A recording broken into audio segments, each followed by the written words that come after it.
You're selling your house, congratulations, but you should be asking your realtor, show me the money.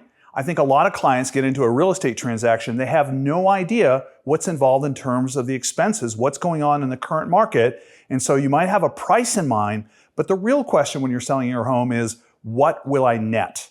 How much money am I going to walk away with that check? And no one really gets a check anymore, but it's that wire that's going to go into my account at closing after I sign everything off. What is that amount? And does that hit my financial goals? This is just as important when working with a realtor like myself to make sure that you know these numbers and your agent's educated you so you're not surprised. We never want to get to a couple days before closing and you see your settlement statement and it's not what you expect. So here's how we're going to avoid that. I'm going to work with a net sheet, and there's an example you see here on the screen, provided by a title company that estimates the fees. So right in the beginning, you're going to have a good assessment of what it will cost you to sell your home. There's more to it and more pieces than most people understand. I would say in the current market, if you just wanted to run a budget number, selling your house might run somewhere around 8 or 9% total expenses of your sales price. If you think about it, we've got to pay off your mortgage. That's probably the number one issue. How much is that going to deduct from your gross price? So we got to look at your mortgage and what will that lien be? Do you have any other issues? Do you have like solar panels? Do solar panels need to be paid off at closing?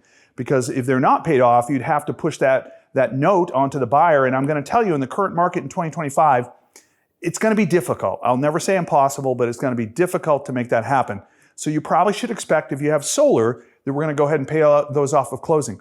Hey, there can be other liens on your property like a water softener or even alarm systems, things you might have got financing for and they've attached a lien to the house. Be aware those things are all going to come off your gross sales price. So I referenced 8 to 9%.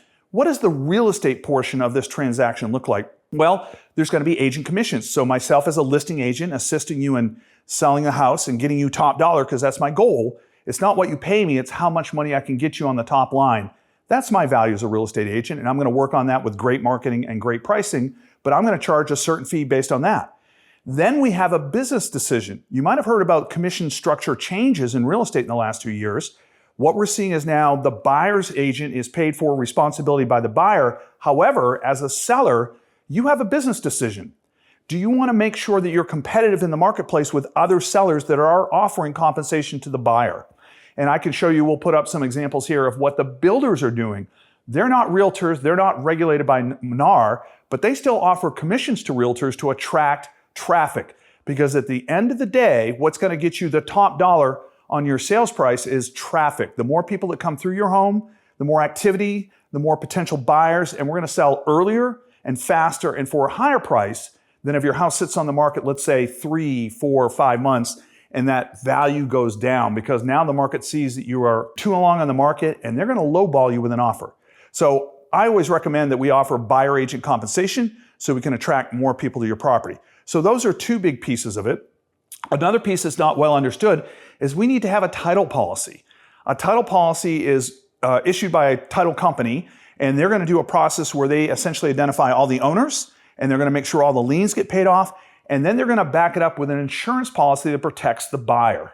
So you as a seller, why would you care that the buyer's protected? Well, the transfer of title free and clear from your name to that buyer's name is an essential piece of confidence for that buyer to pull the trigger to buy your property. So on average, it's about 1% of the sales price, okay? A little bit less, but 1% is a good budget number, and it's totally negotiable. Now, I will tell you during COVID, quite often the buyers were paying for the title policy just to get the sellers to pick them out of one of 5 or 10 offers. But remember, we're in 2025 and that's not the market. So what I would recommend as a listing agent is if someone's making a reasonable, healthy offer that gets you to your bottom line, we should expect to pay for the title policy. Again, it's negotiable, but I'm just sharing what's expected. Then we have buyer closing costs. And those are made up of things of like the loan origination charge, the commission for the lender. There's going to be underwriting fees, credit report fees, appraisal fees. All of these things make up the bushel basket of buyer fees. And in this current market, what buyers are doing is saying, let me give you a certain sales price, but I want you to not only pay the agent for commission, I want you to contribute to my buyer closing costs. So that can seem like a lot for a seller, can be a little bit overwhelming. But our eye on the prize is to focus on what is your bottom line. So when we look at the gross sales price, when we take out your mortgage, when we look at the real estate fees, when we look at the buyer closing cost fees, the question simply is, does it get you to the number you need? Because I'm going to tell you, in this current market, we're seeing buyer closing costs probably at least 75% of the time, 2/3 of the time. It is a very common item. And why is that happening? Well, it didn't happen during COVID because the buyers didn't have market power. But in this market, which has shifted more in the direction of a buyer's market, the buyers know they can ask for it and frequently they can get it. Now, as a seller, I don't want you to be distraught by this, because I want you to think about the fact that if they weren't asking for some closing cost help, what they'd be doing instead is trying to work your price down. So think about the times when you see car dealer advertising and they say, come on down to the dealership and finance this beautiful car and you're going to get $5,000 cash back at closing. Is there a car dealer in the world that would ever give you $5,000 out of their pocket? Absolutely not.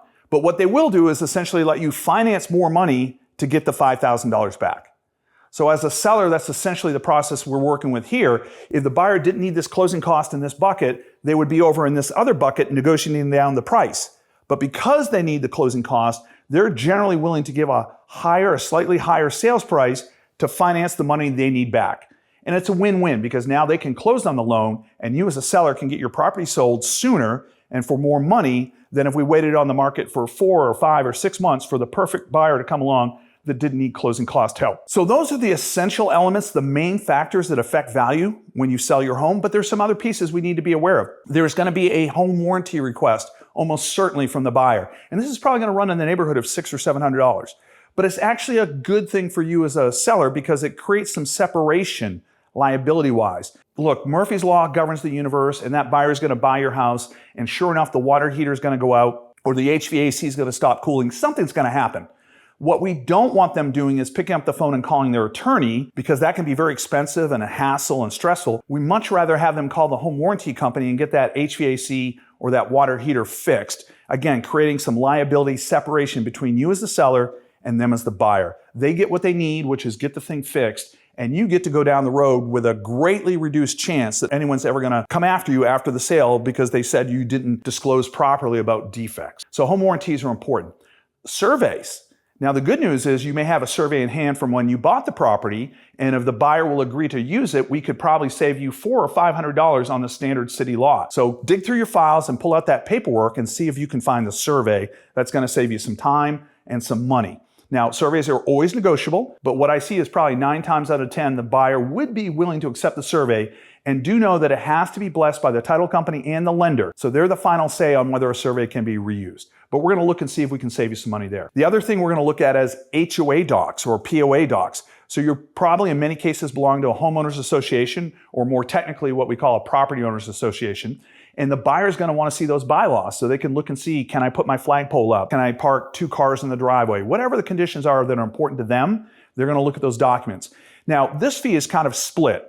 The seller will contribute some money to obtain the documents and provide them to the buyer for review. The buyer, when they go forward, will pay to have the account moved into their name. So that's kind of a split fee. But these are the things that add up. And when you put all these things kind of in one bushel basket again, it's probably going to end up being maybe 8, 9, some cases even 10% of the sales price. It's very important to me. I consider myself like a baby financial planner for you. The home is the most important investment that most people have. So I'm not truly a financial planner, but I'm dealing with your money, and I want to make sure you're educated and understand all the components of what goes into selling your home. So when we get to closing that day, the final day, the happy day, that you're getting a wire for the amount of money you expected from the very beginning. If you think this is helpful information, go ahead and put down a net sheet, and we'll make sure to get you numbers that would show you what you would get potentially when you sell your home. And if you like this content, go ahead and like and subscribe and hit the notifications for the bell so you can get future content.